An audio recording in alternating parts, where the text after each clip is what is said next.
David, Quan through the door, what is he adding to your squad? I think we've seen it straight away. Last 2 days on the grass, he's got real good quality, real technical ability, but also his physicality as well. You know, he's a real good athlete, covers the ground well, and he was someone I was really impressed with when he went on loan last season to St Mirren. Spoke to a number of people about him and had a lot of good references, and I've seen that straight away. So he's someone that we're delighted to bring in, and I'm delighted with how he started already. How do you weigh up the pros and cons of loan additions, especially ones that come from within the same league, because obviously the restrictions on when you can use him, and ultimately he's someone else's player? Yeah, I think that's a very good point in terms of straight away he can't play at the weekend. But as I've already touched on, what he does is I've always been quite strong on people that we think makes us better and makes the group better. Also, I've already touched on the character that he is. I've already had the references from that, so you're able to do a lot of your homework on that. I've seen him playing in the league, playing against us last season. I thought he was excellent against us directly as well. So that's all part of it. And yeah, ideally, would you like your own players, of course, but at the same time, it's not always the option to do that. And in that situation, there was an opportunity to bring them here, and we're delighted with that. You're getting sort of a run of players now coming through the door over the last couple of weeks. Is there a frustration at not getting people in sooner to work with them, or is it just an acceptance of that's the reality of where you are in the food chain? Yeah, I think it's exactly that. It is that. In an ideal world, if you ask every single manager, they'd say day one they'd like to have their full squad there available to work with, especially when you're implementing new ideas, a new group. Or even can you get them in when you go on a pre-season tour and all these things. The earlier you can get your group together and the earlier you can do your business, would benefit everyone, and I think everyone would agree with that. But the reality of the situation is that's not football. There's lots of different factors within that. I've mentioned it previously with international competitions that slow things down. You've touched on there the English game being behind us, players staying in, not moving.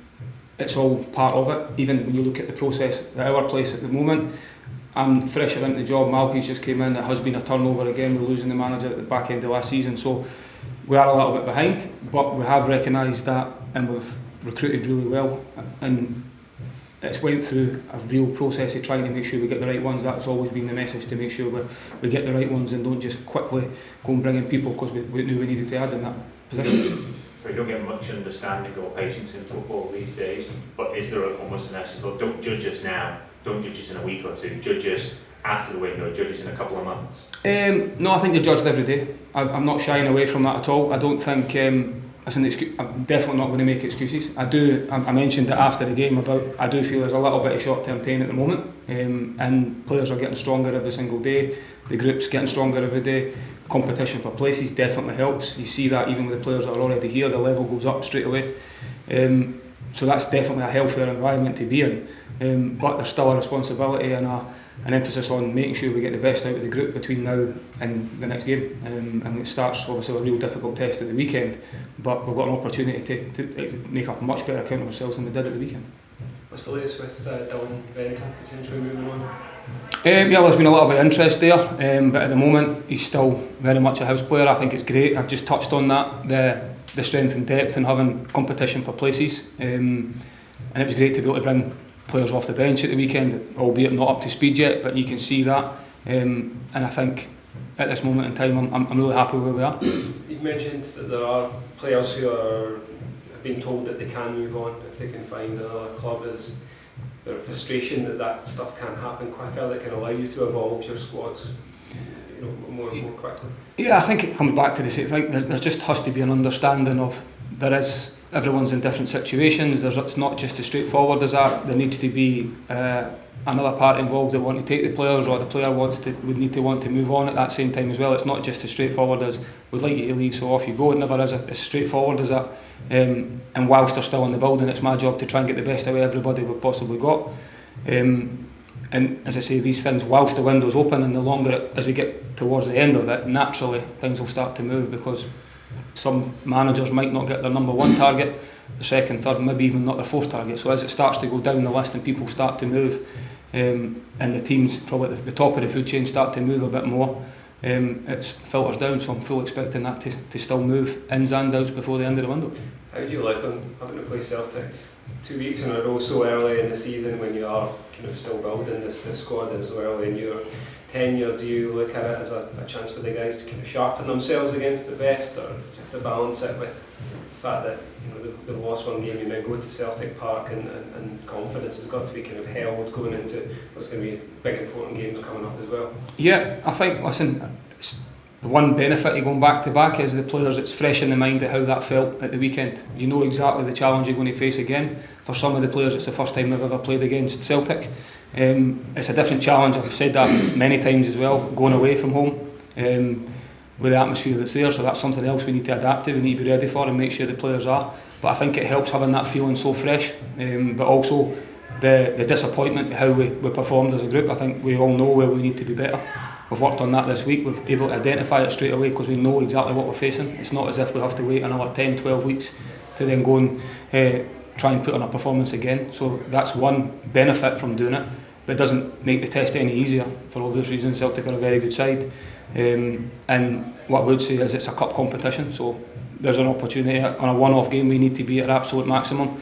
One opportunity, I've said it also numerous times, being at this club, the expectation to try and win a trophy. Now, to win a trophy you need to try and beat the best, and for us to go and do that we need to try and do that at the weekend.